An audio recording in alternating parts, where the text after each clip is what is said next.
Now, the second part of your question is, well, what happens when chronic load is really high? Well, at some point in time, every person is going to have a hard ceiling that you can't physically put any more training load on that athlete. And let's think about an ultra endurance athlete. They've got to do a swim, bike, and run marathon, and they're training, let's say, 30 or 40 hours a week. If you ask that athlete, well, can you train any harder to improve your capacity? They will probably say, I don't know where I can fit it. I don't know where I can fit any more training, any more load.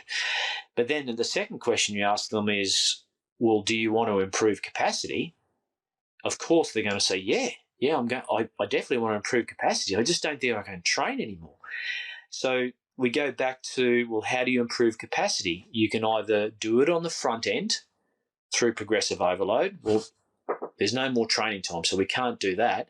So the only other option to improve capacity for that athlete is to manage the health factors. We're trying to minimize their stress, maximize recovery, get their hydration and nutrition and soft tissue work done. We're doing all of those things to try and prop up capacity as best we can. And the reality is, once you get to high chronic loads, you probably don't really need the acute chronic ratio anymore, because you're healthy and you're just rolling along at a high level with natural highs and lows within your week. A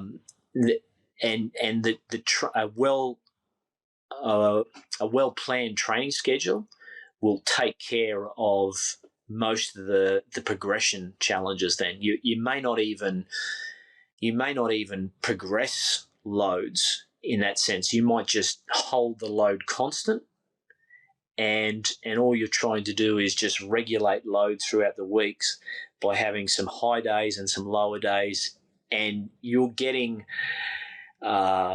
resilience and robustness through consistency of training, as opposed to any progressions or regressions